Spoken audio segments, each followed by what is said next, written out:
didn't cover right, then I'll take the blame for it. But I thought we covered that one fairly clearly on how to calculate shielding effectiveness and all that. I gave you some problems. I want to go through that very briefly with you because you're going to see this again and again. I mean, there were some perfect papers, don't get me wrong, but I have concerns when what I think is clear is not clear. This is not the first time it's happened, and the summer's the worst too. And I can't explain all of it, but I can tell you it usually is. So anytime you have a shield with a thickness T, and it has some conductivity, some U, some epsilon. These are just constituent. I mean, they're basically the parameters that dictate the intrinsic impedance. And you have an electromagnetic field coming in, and it's normally incident, thank God. And then there's something that gets out of here. And I'm going to go ahead and say that the field right here, I'll just call it E1. The field just before it leaves, I'll call E2. And we're going to go through this to make certain that there's no misunderstanding. Now the key on this one, so it's a bit of an inverse problem, was 100 dB was given, isn't that right? Yes. So we give the shielding effectiveness as 100 dB. From there we get everything else. Now the frequency on this one, I don't remember, but is it a gigahertz? Or Yeah, 1 gigahertz. Yes. 1 gig. All right, so 10 to the 9th hertz. And after that, I mean, omega is going to be 2 pi times 10 to the 9th. So I've got that and that. I think I said a mu relative is 1, epsilon relative is 1, Yeah. right? Mhm. And sigma was 5.8 to the 7. times 10 to the 7th. And it's Siemens per meter or 1 over ohm meters. That's copper. This should be, I'm just telling you, whenever you see 5.8 times 10 to the 7th, copper. That's what you think of. Copper is something, by the way, I was notified on this, I forgot if it was the power company or what, that people steal copper. Have you heard this? And you know where they go to get it?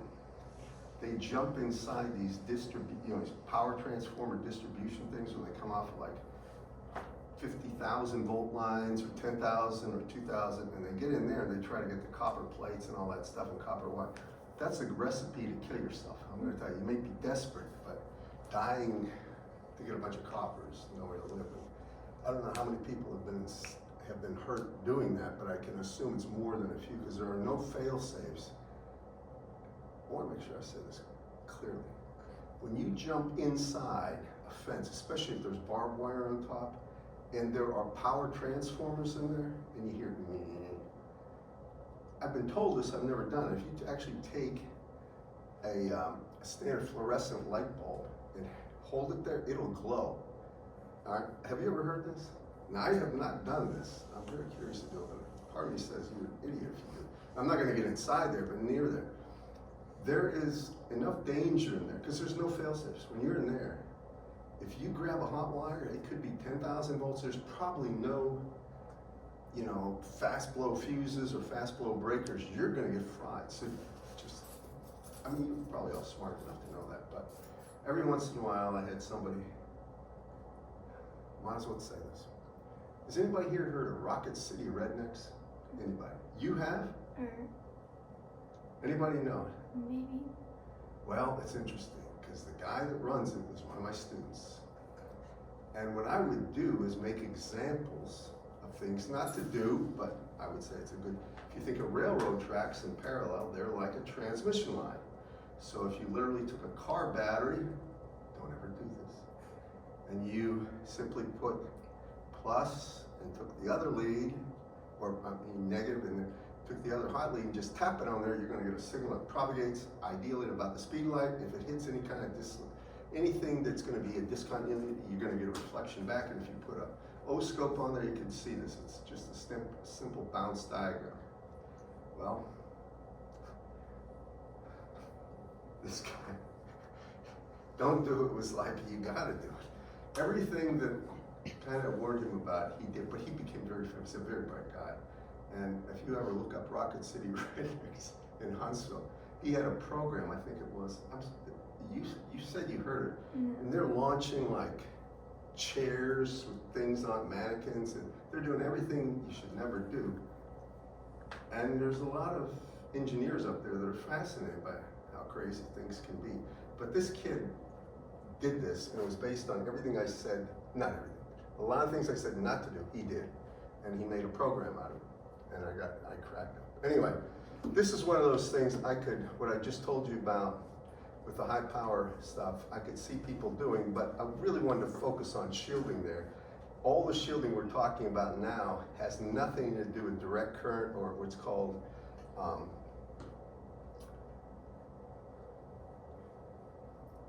technical name for this is, I'm trying to think of the technical name for this, but these are radiated fields. They're nothing but near field, and it is not conducted emissions. Conducted emissions is like shielding from, you got an electrical cord, you plug it in the wall outlet, and you want to have some kind of shielding to get rid of, or something that would mitigate high frequency, you might say hum and stuff like this. That's a different type of thing. Back to this problem.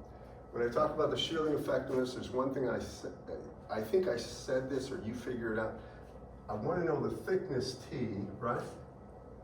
That's what's necessary, but I said, I believe the thickness T is going to be greater than a skin depth. Do you remember that? Something like that was stated explicitly. Isn't it, class, if you look at your quiz? Or I said it in class, one of the two. Do you remember me doing something like this? In other words, only one bounce. We're not doing the multi-bounce problem. That would be more complicated. We can do it, but it would be more complicated.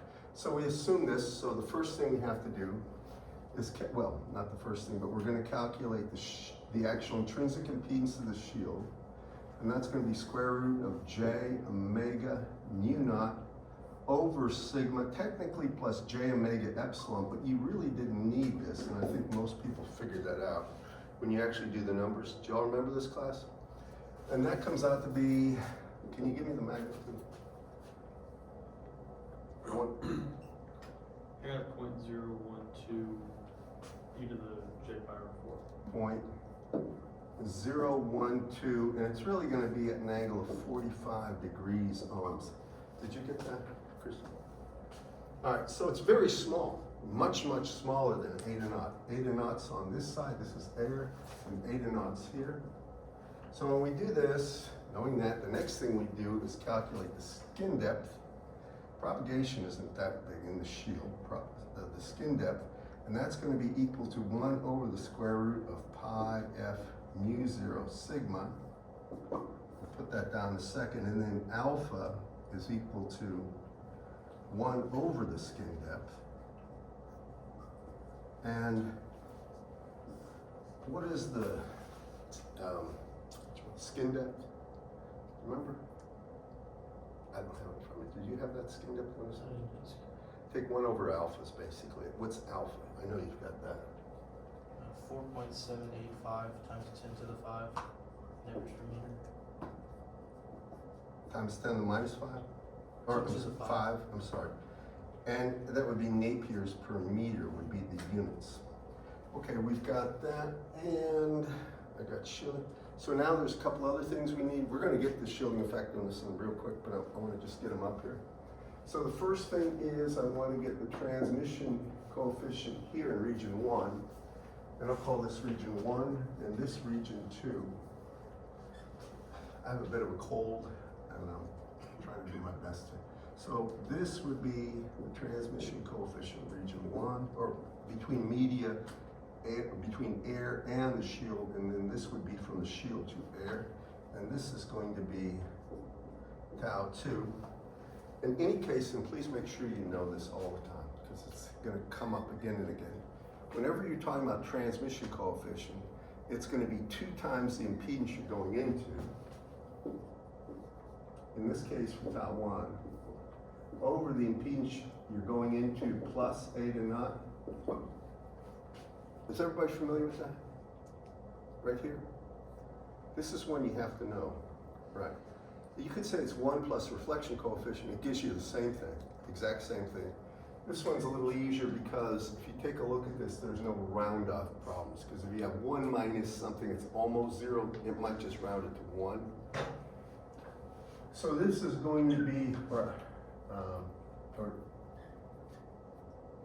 sorry, 1 minus something that's almost 1, it'll round to 0. So for this, if you look at this, I can say it's approximately equal to 2 times eta shield over just eta naught, because eta naught is so much greater than eta shield. You all with me on this? I mean, eta naught's 120 pi, about 377. Eta shield is, it's of the order of 10 to the minus 2. And therefore, tau 1, just for completeness, what is it?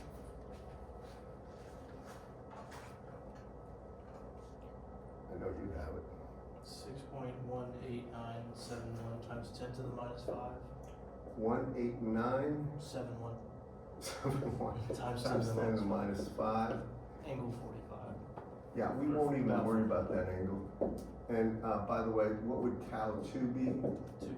Now remember, you're coming from the shield to air, so it's 2 times the air's impedance, or 2 eta naught, over eta naught plus eta shield, or it is about just 2, because eta naught is so much greater than eta shield. Now, is everybody clear on that one?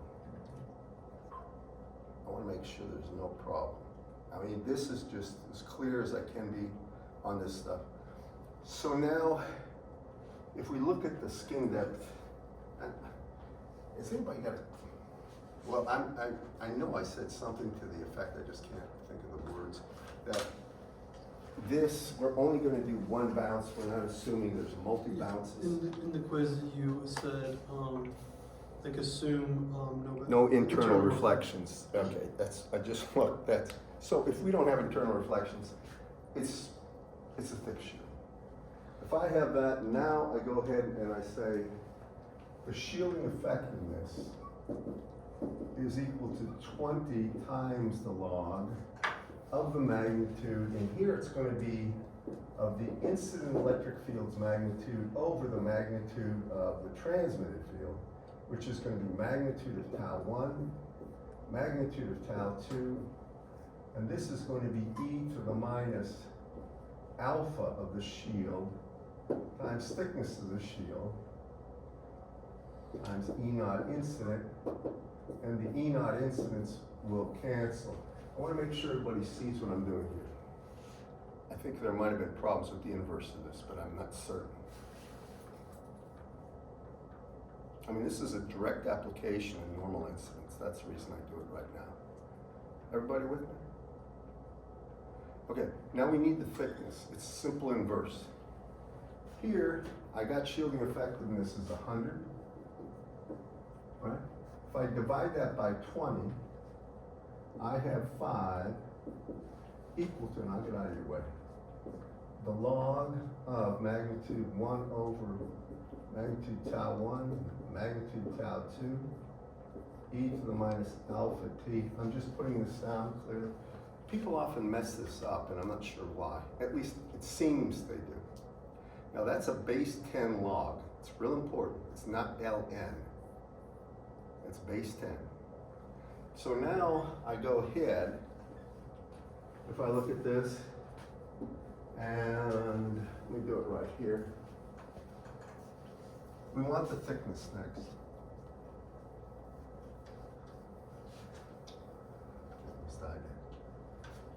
So for this, we have 10 to the 5th, now I'm doing an inverse log on both sides, equals 1 over magnitude tau 1, magnitude tau 2, e to the minus alpha t, t is the thickness. Are you with me? And I don't care how you do it at this point, because you can multiply everything by e to the minus alpha t if you want. You get e to the minus alpha t and then divide by 10 to the 5th. So you get 1 over magnitude tau 1, magnitude tau 2, times 10 to the 5th right here. And you can finally get just t here. If you take the log of both sides, or you should actually get minus alpha t is going to be the natural log. Now, this is the natural log, 1 over magnitude of tau 1, magnitude of tau 2, 10 to the 5th here. And if you divide that by minus the natural, or minus alpha, you get the thickness. And I don't remember what it was, but you guys have that information.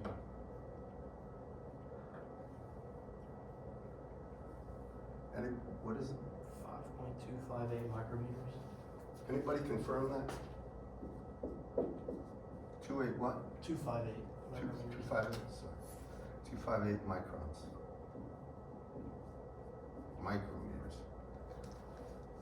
Now the only thing I'm doing is an inverse problem. I got tau 1, got tau 2, have 10 to the 5th, have to take an inverse log of that and divide by minus alpha. And that's what it should get. Did y'all get that?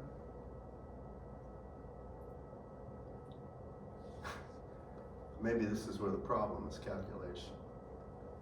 It's small.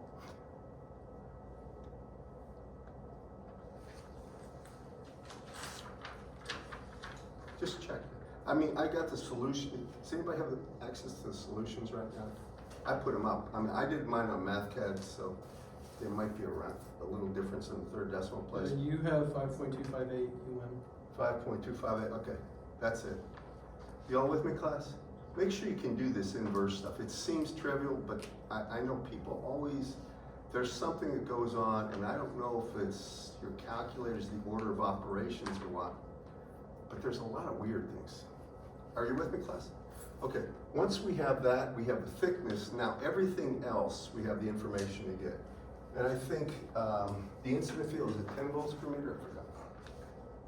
Yes, 10 volts per meter. Okay, now, I'm pretty sure, I'm not absolutely sure.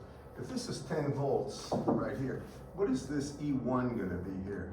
Just tell me. It's right on the other side of the border. Tau 1, E9. Can everybody see it's just tau 1, the transmission coefficient, times the incident field? How many, you see that? I want to be absolutely clear, this is not meant to be tricky, it's just that. So E1, or the field just on the other side, is simply magnitude, and I only ask for magnitudes, tau 1 times E incident. Since that's 10 volts, the only thing you did for this one, since this is the magnitude, it's 6.18971 times 10 to the minus 4th volts per meter. Do you agree with that? You follow me on this? So that's the value here. Now I think I asked for the value here, but I mean. You did. All right, the value just before it gets out. I'm going to assume we have this one, okay? If we have this one, the value E2 just before it gets out is this, or magnitude tau 1, times, I better call this E0, times E0 incident. And that is like the magnitude right here. And now it's going to be reduced by E to the minus alpha times the thickness to get to that point. Clear, class? Everybody? It's just asymptotically going down. So this, I have to multiply it by E to the minus alpha T. And again, the T is known. So this is a straightforward operation. 10 times magnitude of tau 1, e to the minus alpha T, and we had T. I guess I erased it, but what is that?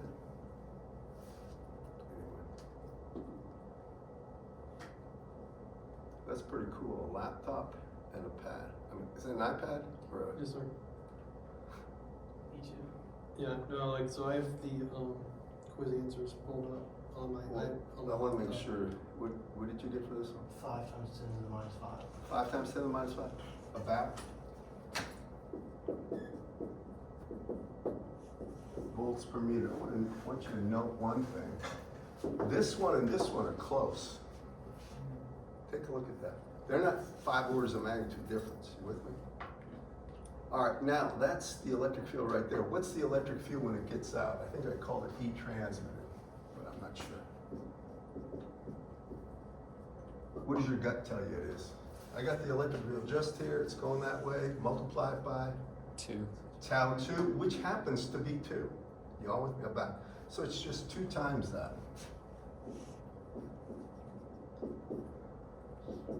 And that's gonna be 10 to the minus fourth approximately volts per meter. What else did I ask? Power just before it leaves the shield. Before it leaves? Okay, now that's the tricky one. They want the average power just before it leaves. And the thing about that is, there will be the cosine of the phase of the intrinsic impedance. You all with me? Just before it leaves.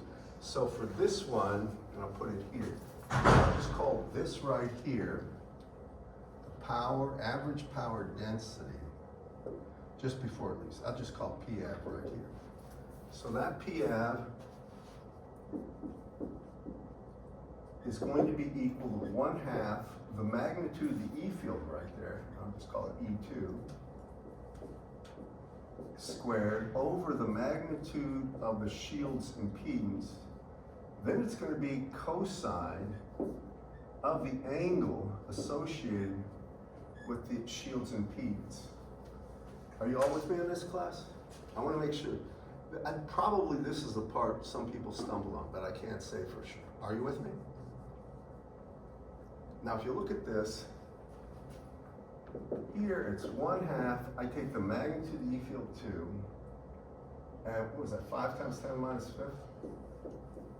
Or not? I thought that was it. Squared over the magnitude of eta s, and it's small, but I'm just going to leave it the magnitude of eta s. And then it's the cosine of the angle. Well, that was at 45 degrees. Do y'all remember that? So I'm going to put cosine 45 degrees, or 1/square root of 2, and this will be in watts per meter squared. Can you give that to me?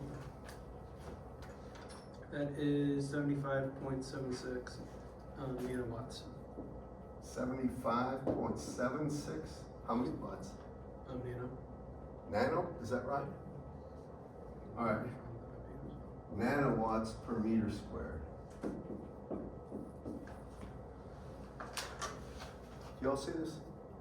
It was meant to be a problem that the template was put up and the homework should have just, well, it should have reinforced it. Do y'all recognize this kind of problem, this class of problems from the homework and everything we do?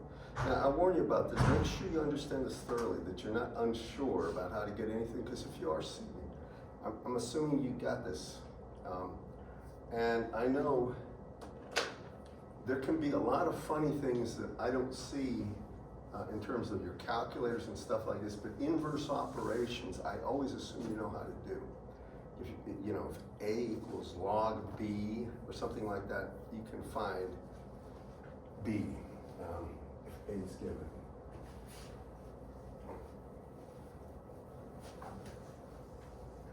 All right. All right, so any question, by the way, I put up one thing on how you can, an easier formula to use for the Brewster's angle, and that was the tangent of the Brewster's angle is just equal to the intrinsic impedance of the second region over the first. Did you all see that? How many looked at what I put up? Did you see it then? That's an easy formula. To me, beats the heck out of some of the ones he had, Wentworth has with all the beta squares and everything. And that would be true for non-magnetic media.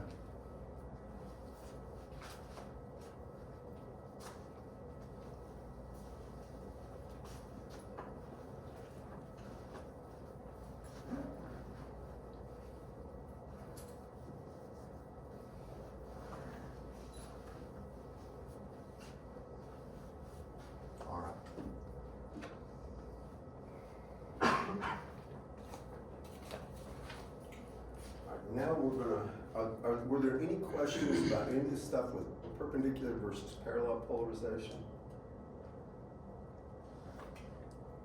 Well, I got a question. I want to see what your answers to this are.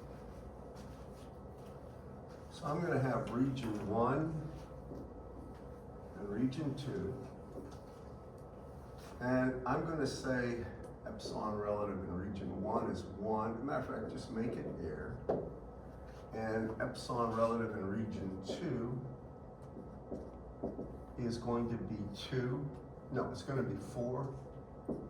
and make mu just mu naught and sigma equals 0.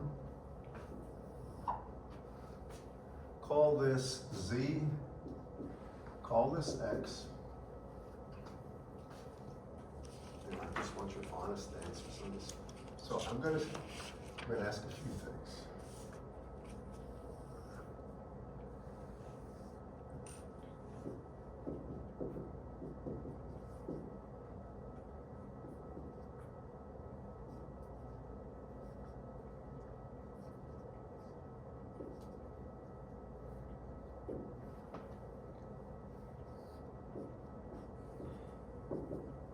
All right. I'm showing you the electric field in the plane of the board. Is that TE or TM polarization? And I'm asking for a reason. Do you remember the difference? You will be asked about this. What is TE polarization? Transverse electric. What does it mean? When the electric field is parallel to the, Parallel to the boundary, Yeah. but perpendicular to the plane it's traveling in. That would be T if the electric field is out. It's this way. What is it? TM. It's a TM mode. The magnetic field would be perpendicular. You all right with this? Now, just listen to me now. Now, without getting it first, it is TM. You agree with this? Now, what would the Brewster angle be? Use any formula you want. This is a good one because I didn't specifically require you to do these problems for the quiz or anything, but hopefully you did them. What is it? There's two ways to do this, right? He has a sine function in there, doesn't he? If you look, I don't even have my book here, but if you look at the end of chapter 6 where it talks about oblique incidence and he talks about Brewster's angle, and he gives you something like this. I'm contrasting one thing. The sine of the Brewster angle is equal to the square root of, what is it? 1 over, anybody look it up? There's a reason to remember. Anybody have their book here?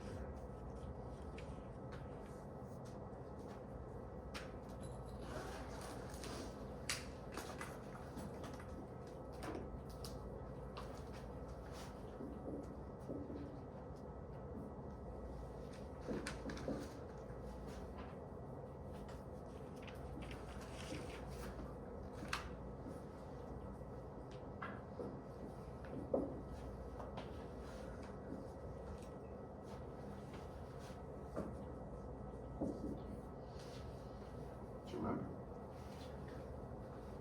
But, yeah, and the way he has it, he has kind of ratio too, right? Is 1 minus epsilon relative to 1 plus epsilon relative. It should be epsilon relative to 1. Yeah. It should be 1 plus epsilon relative 1 over epsilon relative 2. Is that what he has? Mm-hmm. Now that's assuming non-magnetic, or mu relative is 1. But I want to show you, this one's so much easier. For this one, that's going to be equal to the square root of 1 over 1 plus, well, epsilon relative 2 is 4, so it's going to be 1 plus 1/4. And that's really going to be the square root of, you might say, let's see, 1 over 4/4, 5/4 or 4/5. So that would be the sine, and that means the Brewster's angle from this one is going to be the inverse sine of the square root of 4/5. Want to see what that is? And the Brewster's angle from this one is going to be just the inverse tan of 2. What do you get for the one here that has to do with the sine? 1.107 Radians. radians. Put it in degrees.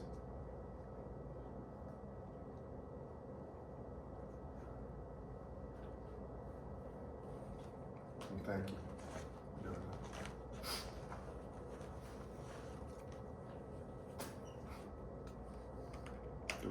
about the sum of the incident and transmitted angles 90 degrees. I don't know if you read that on OneNote or not.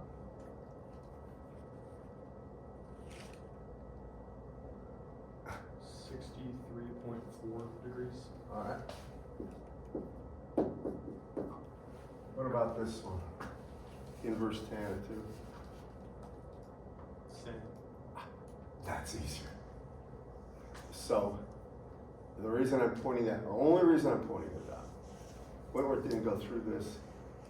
It's almost always non-magnetic media where you have this thing. It's much easier to get the Brewster's angle this way. That's just the index of refraction of region 2 over the index of refraction of region 1. Take the inverse tan. It's my whole point of saying this. So a good question as well, on the exam, will you provide that? On an exam, I would provide you probably both of those. Not on a quiz, but I'm not asking about Brewster's angle specifically on a quiz. On an exam, I'll now be clear about this. That's an easier formula. And that's the reason I bring it to attention.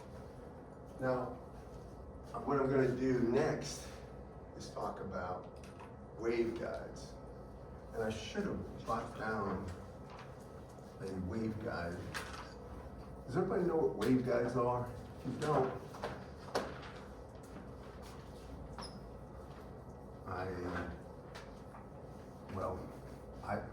can somebody send me an email, bring down a waveguide? Isn't a waveguide basically just any object that can conduct? Well, transmission lines are not waveguides. Okay. All right. A transmission line has only a TEM mode, and I'll explain that. Waveguides basically contain, they're high frequency, and they contain they can have a lot of power in a waveguide, but here's what it amounts to. And I mean, there's a variety of waveguides. You know, fiber optic cable, that's a waveguide.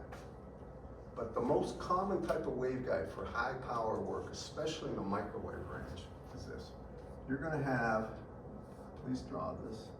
This is in the next chapter, so this is chapter 7. They're going to have a dimension, horizontal dimension of A, and a vertical dimension of B, and it is just, I call it a rectangular pipe, and it goes on like so. And the electromagnetic energy propagates down the guide. I'm not even worried about showing direction. You can say this is the Z direction if you want. And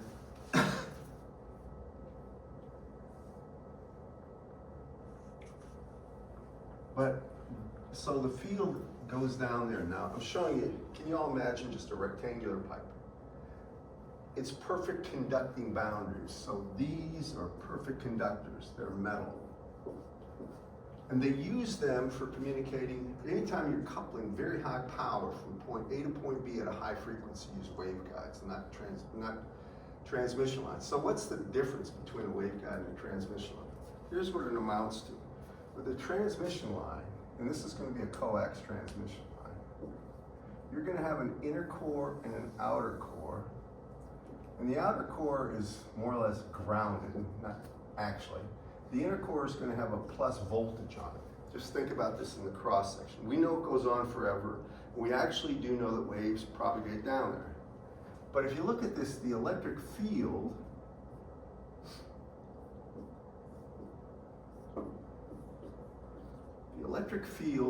mapping from that will always be radially outward. There's no electric field component in the direction it propagates. Are you familiar with this?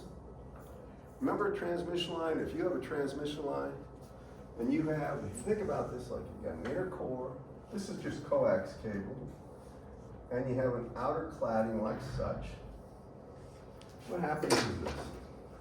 You're going to have an electric field. There'll be a plus and minus voltage potential. And it will be, I mean, this will be sustained in DC. Y'all with me on this? And there'll be a corresponding magnetic field that'll be perpendicular, and it will be basically the magnetic field and the electric field will be in the cross section. All right, there's no electric field component like this. And there's no magnetic field component that has any component in the direction of propagation. It's called a TEM mode. That's waveguide. I mean, sorry, that's transmission line. Now, remember, whenever we talk about transverse electric or transverse magnetic, it always meant that the field components were perpendicular to the direction of propagation. You with me on this? Here, both are.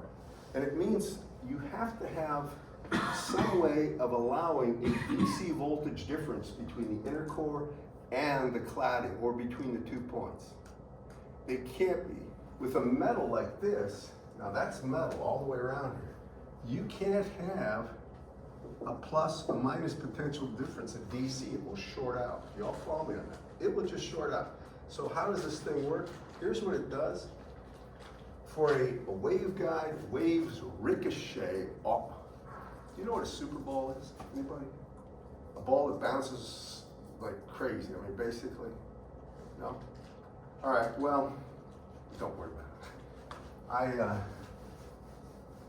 If you think about this waveguide, now for this one, by the way, if you take a look at E cross H, which is the direction of power flow, right?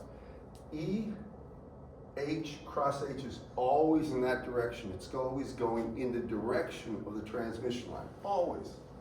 But with a waveguide, if you look just at the 2 upper and lower plates, what would happen is the electromagnetic field would be going this way, hit here, bounce this way, bounce that way. It's ricochet.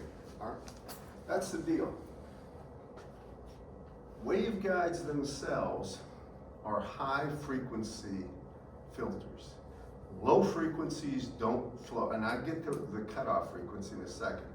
So I'm trying to think of an analogy to something you can imagine. You had, I don't know what kind of physics labs you had, but if you take a long, a rectangular metal shaft, and you screamed in it, if it's low frequency, it'll die out, it will not propagate. I don't know if you know this, but the high frequencies will, because the wavelength is shorter and shorter and shorter. I'm trying to think of something. Did you ever have a physics lab sound? No? No? Okay, that loses its meaning. But the thing about this is, well, if you think just in resonance, this would be a 3D kind of problem. If you have a bell and you hit it, you know it rings, right? It rings in what's called a resonant frequency, and it just has to do with a type of deformation in the spring action of the bell will cause a certain frequency. With these waveguides, what they really do, and I hate to say this, when a frequency goes above the threshold, this is a real weak way of saying it, but it basically allows a ringing and the thing will bounce down there without attenuation. Now how does that happen? I'm going to get to it. When you look at a waveguide, again, for a waveguide, you can have TE modes and TM modes. All right, just look here and you'll see what I'm talking about. Let's say we have a TE mode in the waveguide. I'll be more clear about it. I have to do a cutaway. I can't draw, you know, a 3D perspective. So this is just, say in the middle of this guide right here. I'm looking right down here. I want to do so. So we have a T, it means transverse electric. The electric field is out. So the electric field is like this. It's coming out right here. Now, what you see is if it's going this direction, hitting here and hitting here, it's bouncing at some angle here, which will be this angle. And it's bouncing like this. Now look at this for a second, you'll understand. See how I have the wave coming out? That means if you take a look at these points, I almost feel I should get a PowerPoint display of this thing. If you look at this point, here's an electric field. By the way, this angle would be the same. Coming in, and the electric field's out of the board. Now you know at a perfect conducting boundary, the sum total of the incident and reflected field is 0, correct? So that means this field is coming in like this and it hits, but the field that's instantly reflected has the same magnitude, opposite sign. And it'll go this way and hit. Then at this boundary, The sum total goes to 0, and it keeps on ricocheting down there. That's the idea. I'm just trying to give you a feel for it. If it was a TM wave, right, then the electric field would be in the plane, and the magnetic field would be up. But I'm trying to just give you an idea how this works, okay, class? And I know some of the stuff, you know, you would like a better example, something to really get a handle on, and I'll provide you some information. In Wentworth's book, he has some, but some of this you almost have to spend some time online. I can provide you some drawings, but to really appreciate this. So back to this wave guide. Now, here's how we analyze these guides. Just think about the cross section. If we have a cross section like this, where we have a dimension in this direction of A and a height B, okay? Inside there, I'm not even gonna try to put tilt or anything like that, a 3D perspective. Curl of E, that's equal to minus J omega mu times curl of H. And we've done that before. Do y'all remember that class? This is standard wave equation. Then here, let's see if this works.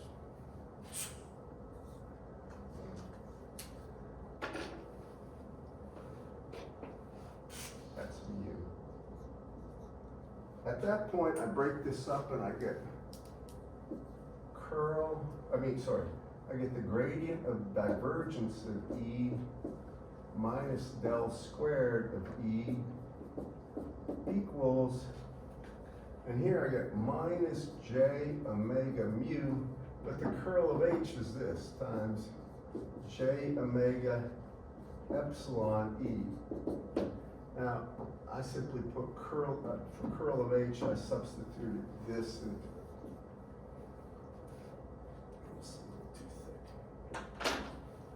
then,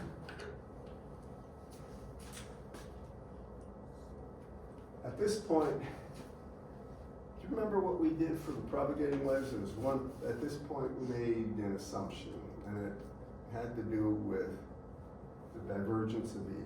Is it no free charges? Oh, yeah, no free charges, it's charge free, so we said it's charge free.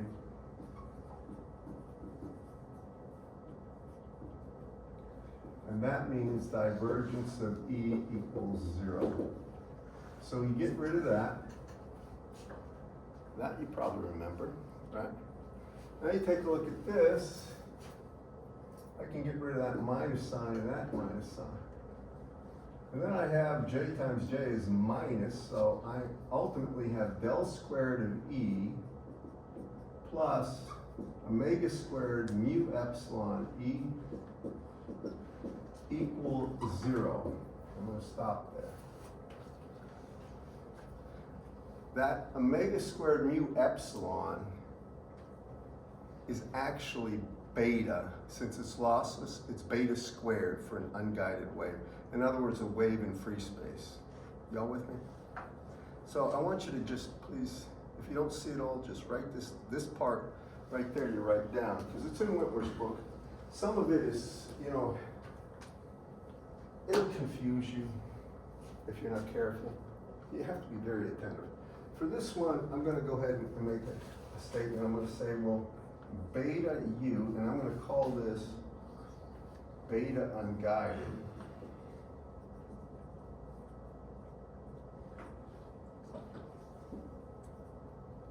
Is equal to omega times square root of mu epsilon. And the mu epsilon has to do with what's inside this guide. It could be a pressurized gas, it could be an insulating material of some sort, but it depends on that, and that really is what? Well, that's 1 over c squared, or 1 over the velocity of light in the guide squared. So now I have this, and here's where it gets interesting.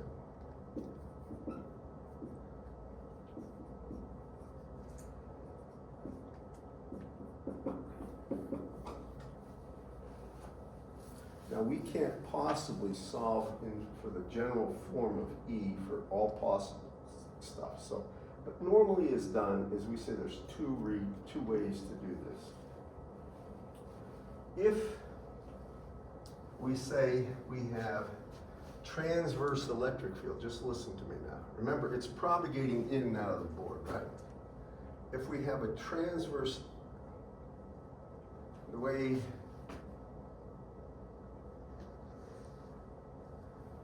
I want to make sure that he does TM first.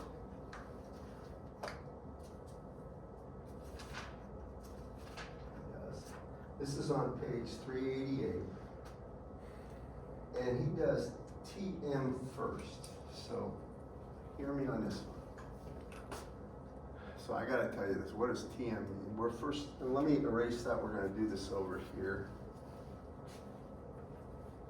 Well, I'm gonna leave that up for 1 second. So we're gonna do TM polarization first.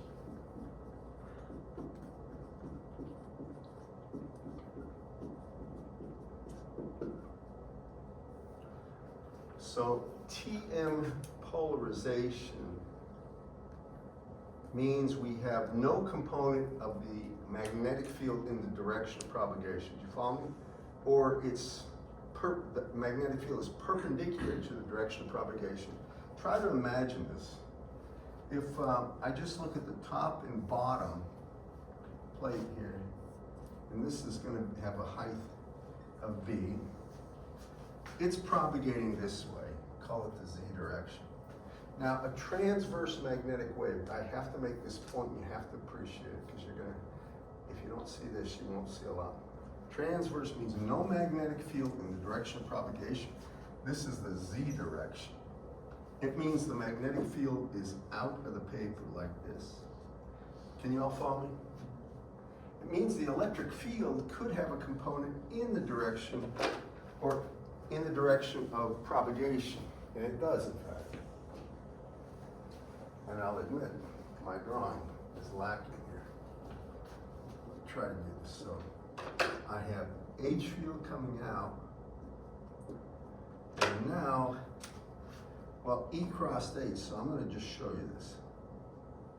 Here's the E field that's propagating, and it's propagating this way. And you can see here that the E field itself has a component along the Z-axis. Can everybody see that?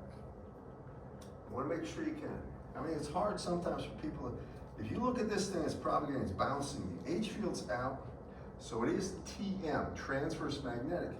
But the E field, if you take the projection of this, or the shadow of this on the Z plane here, and it has a component. That means it's TM, but the E field in the Z direction has a component. You all with me? Now please just bear with me. I'm trying to make this clip. Now if we have that, I'm going to go back here and I want to finish this right here. So I'm going to say now I'm dealing with a TM wave and how to go about doing that. So here we have a TM wave.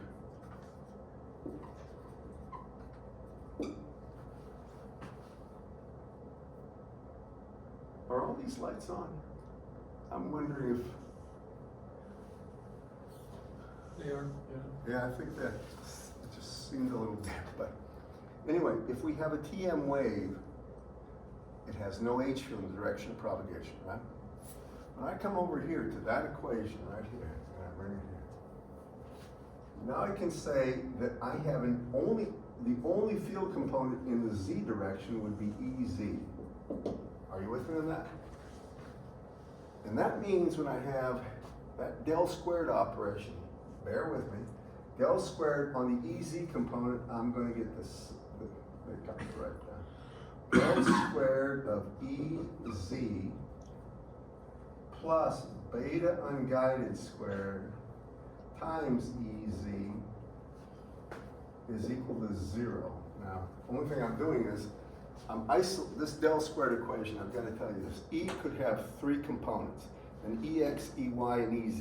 The del squared operator would work on each of those components, but a del squared operator has second derivative with respect to X, Y, and Z. Here we care only about EZ because they are separable. I look at this and that means this equation would be the second derivative with respect to x squared of EZ plus the second derivative, I'm just expanding the del squared there, of EZ with respect to y squared plus the second derivative of EZ with respect to z squared plus beta unguided squared EZ equals 0. This is kind of a classic thing right here. Physics professors love doing this right here, I'm sure. I mean, they love it. So this is basically an expansion of that. Now, how do you solve an equation like that? Think back to your differential equations. Well, EZ is a function of possibly x, y, and z, correct? How many have heard of separation of variables? Do you remember that? For separation of variables, we're going to assume something. We're going to say we can assume EZ is just a function of x and just a function of y and just a function of z. Now, we're making an assumption. It would be like sine x, cosine y, and e to the minus jz kind of thing. Those are three functions that have arguments only of x, y, or z. And if we do this into this differential equation, here's what we end up getting. That's a second derivative of x, so it would be x double prime. I'm just taking that now and I'm gonna go ahead and supplement or put that in there. Derivatives will always be indicated with primes here. So I'm gonna have x double prime yz. I'm gonna omit the argument there because it's implicit. Plus x y double prime z plus x y times z double prime, and then plus beta unguided squared times x, y, and z, all that equals 0. Please try to appreciate the only thing I'm doing is saying I'm assuming there's a function just of x, just y, and just z. I stick it in here and I see what happens. Okay. Do you remember separation of variables, by the way? It was a handy-dandy technique to solve a lot of differential equations where you had a function of two or more variables inside the derivatives. So you get down to this point, and I don't know if you remember this part. The next thing we do, we divide everything by capital X, capital Y, and capital Z. Y'all with me? Now watch. When I do this, the first part, it becomes x double prime over x. Can you all see that? Because I'm dividing everything by x, y, and z. That's capital X, capital Y, and capital Z. The next part becomes y. It's just y double prime over y. Those are functions of y, remember that, not the variable y.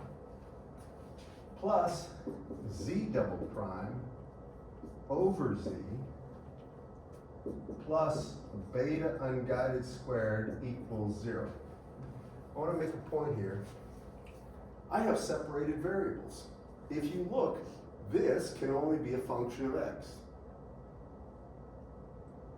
This can only be a function of y.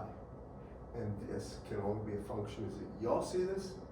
So separation of variables, in fact, allows a separable, you might say, summation of variables. By the way, the only time you can have a function just of x, I'll put it to you this way. If I have a function just of x plus another function g of y equals some constant k. The only time that can be true always for any values of x or y is if f of x is a constant and if g of y is a constant. Do you all follow me on this? You can play with that. If they weren't constants, then I could find a value of x that would have a slightly different value than, say, f of 0. And g of y would have to, if I added it to it, have to be k, but it wouldn't be. It would be an impossibility. Do you follow me on this? So this is true. Now, here's the next part. I'll do it here. And I want you to know, I know that this book is a little long, but you have to at least appreciate how we're getting where we're going. Now, and this is just TM, when I take a look at this, it means this is a constant, this is a constant, and this is a constant, and we're going to uniquely name those constants. I'm going to say x double prime over x is simply minus beta x squared. And likewise, y double prime over y is minus beta y squared, and z double prime over z is equal to minus beta z squared. Now, Whitmer's book, he's not going to call it beta z. He's going to call it beta, but I don't like that. The z designates the direction of propagation, you might say. Can you all follow me? Hang in there. So when I do that, and I substitute it into this equation, now I get minus beta x squared minus beta y squared minus beta z squared plus beta unguided squared all equals 0. Y'all with me? I need that later, but I'm going to just say that explicitly. This is in his book. Try to figure out where it is. This is on page 388 in his book. He doesn't go through the detail like I'm doing, but I'm trying to make it clear. Back to this and this. Now look at this one for a second. I bet you can figure out where I'm going with this. I'm trying to find out what the general solution to that is. It's a second order differential equation.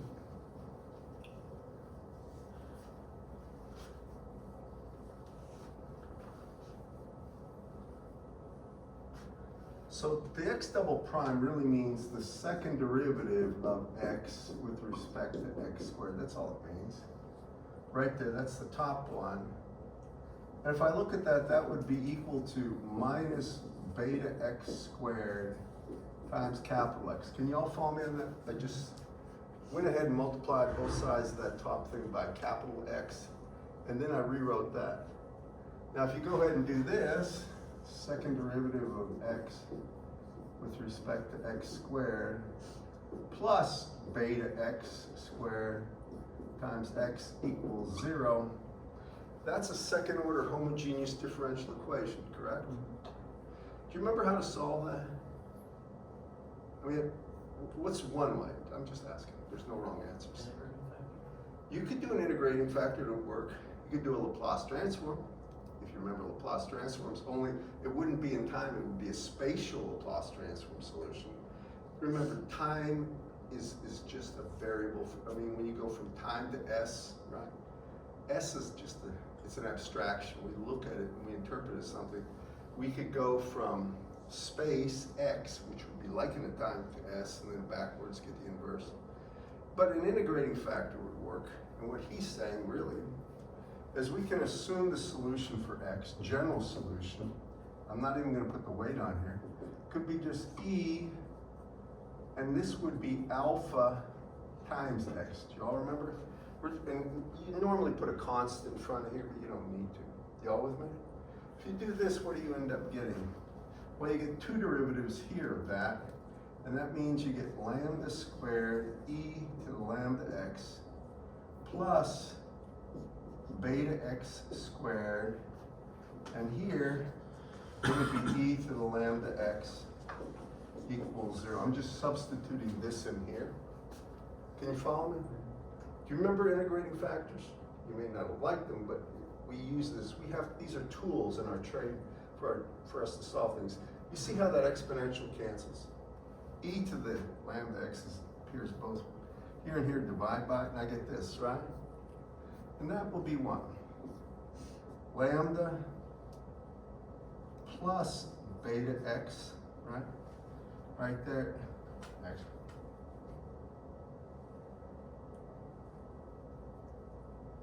I'm trying to do this right.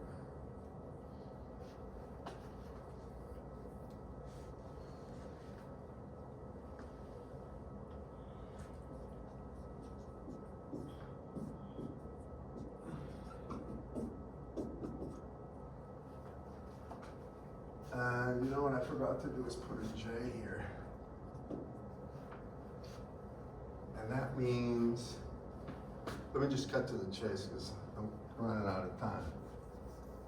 Right here for this one, the variable for x can be three things. It can be either a as a matter of fact, I think that this is what the way he does it. It can be a cosine of beta x times x. It can be a sine of beta x times x. Or it could be an e to the plus or minus j beta x times x. He'll show this in the book, but these are the possible solutions. I'm not trying to overwhelm you, I'm just trying to get to the point. So these will be the form of the solution. Now here's how we get the actual form. Are you ready? I'm going to say this, x itself, you can think of it as like this.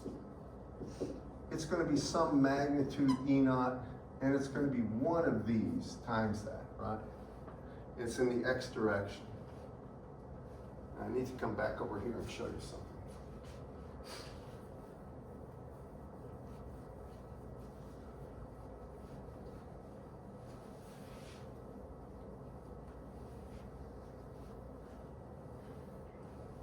Let's take a look at that waveguide again. This is A, and this is B. This is the x direction, and this is the y direction. Can you all follow me? I'm saying one thing, I'm saying that the x component can vary as a cosine, a sine, or this term. I guarantee it'll be either cosine or sine. Here's why. When I look at this, EX has this.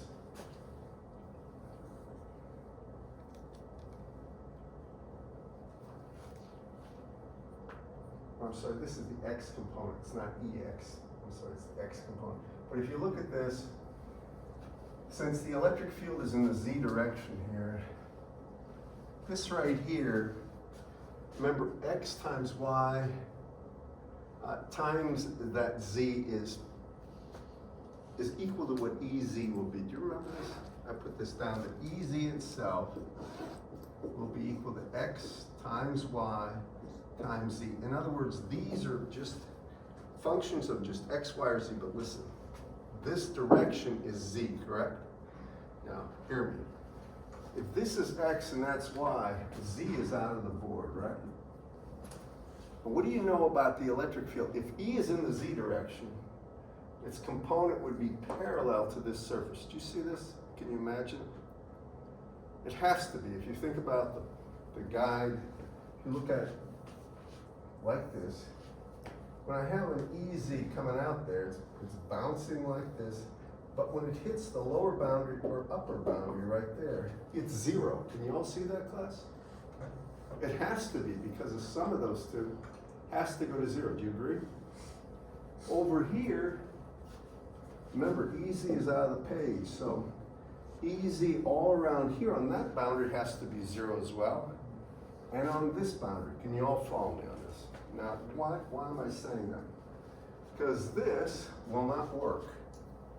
This is something that has a magnitude of 1. It's just phase difference.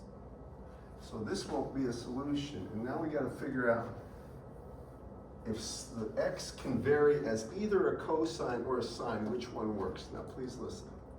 Remember, the idea is EZ has to be 0 at x equals 0. This would be x equals 0, this boundary, right?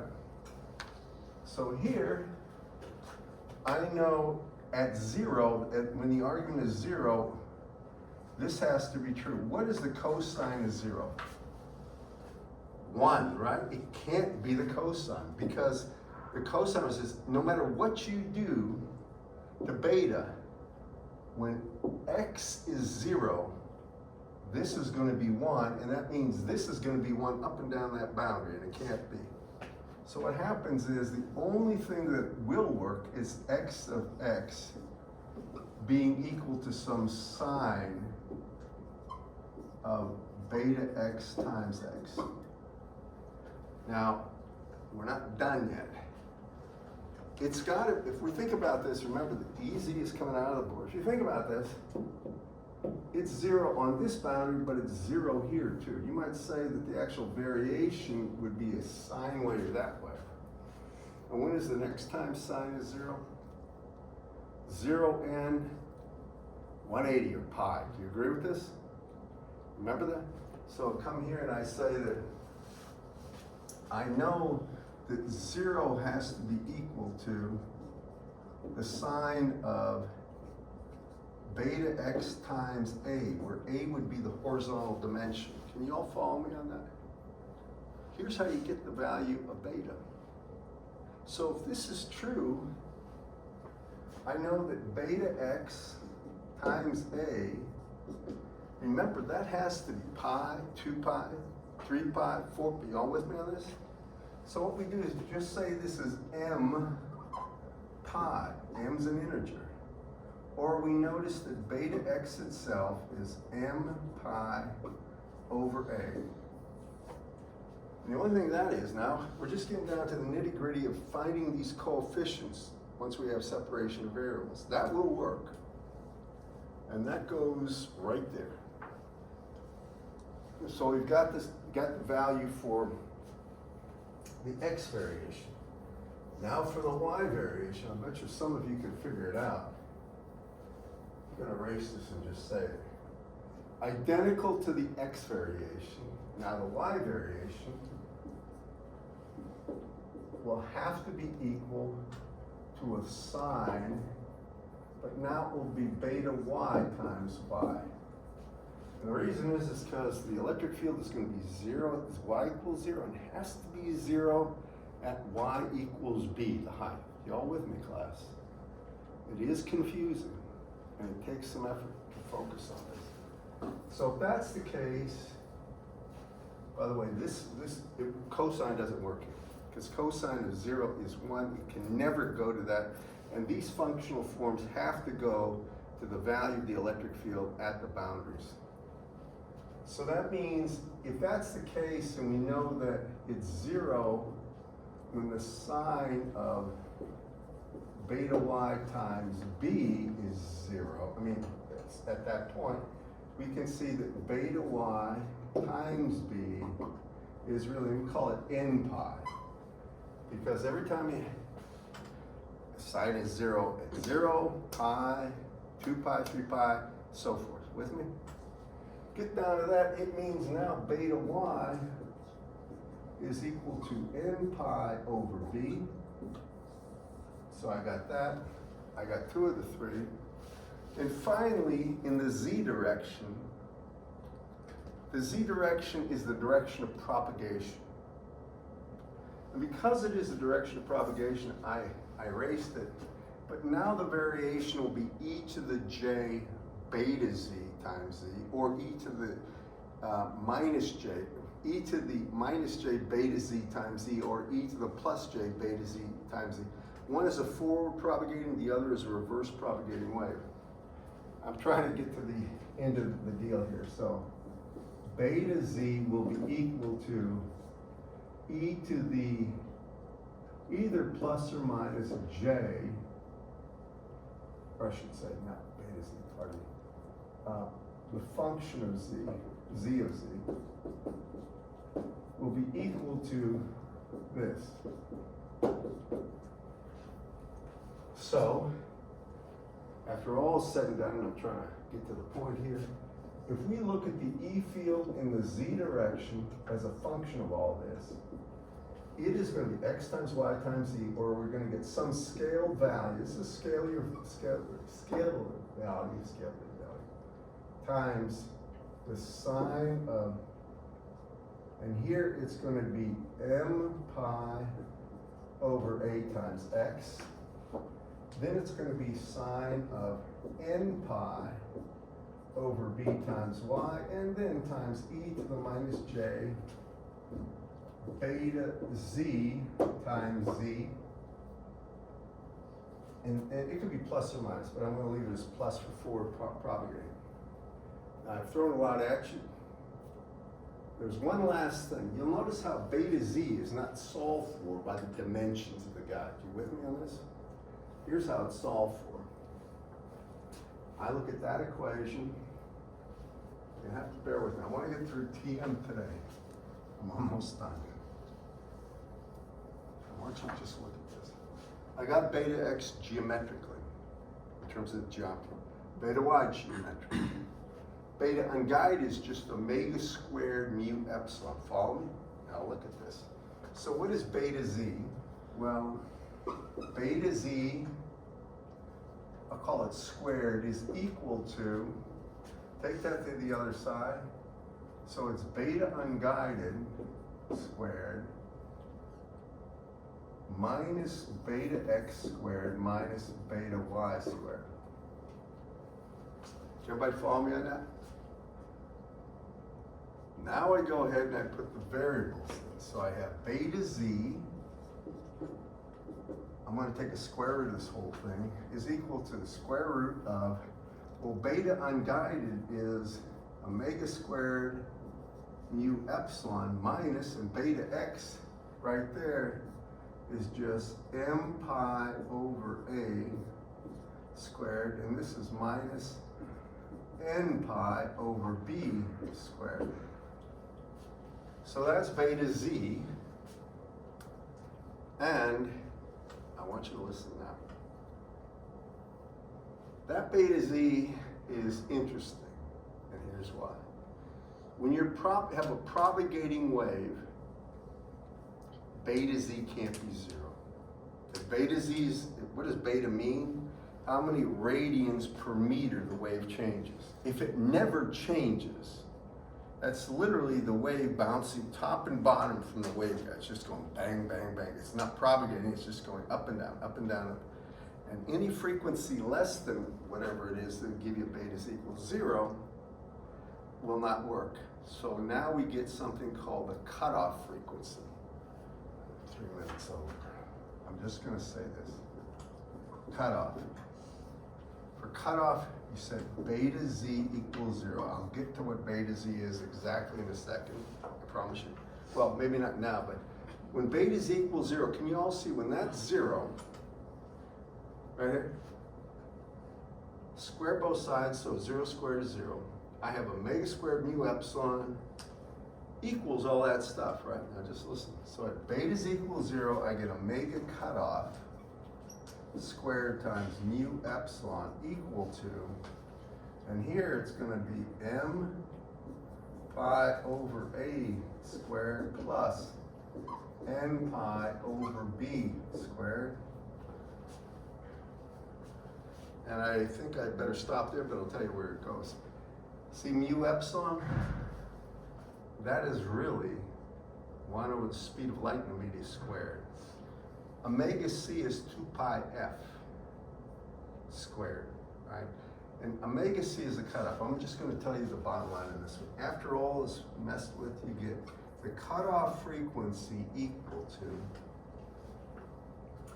and it's going to be 1 over 2 square root of mu epsilon, and then it's going to be a square root of just m over a squared plus n over b squared. Let me give you where this is. And by the way, that means the cutoff frequency is different for different indices, m and n. Those are called wave, or the actual cutoff modes, and we'll have to talk about that next time. This is a lot thrown at you, I'll admit. So I want you to do me a favor, and please, at the bottom of page 389, write that down. That is what beta is, but in order to calculate what it is, you have to calculate beta unguided squared, or, well, you know the frequency, and then he shows, I'm looking for one thing.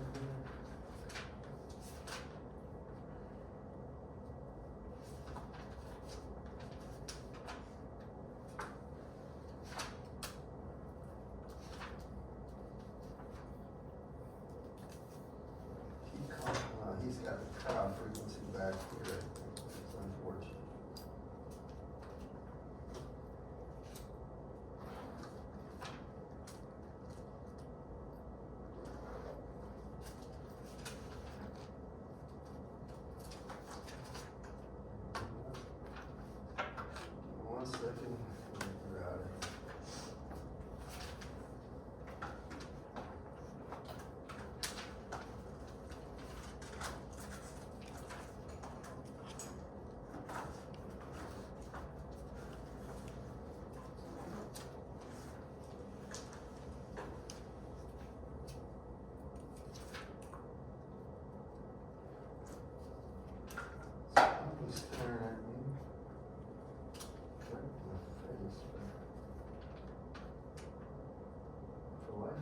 see it. This is good.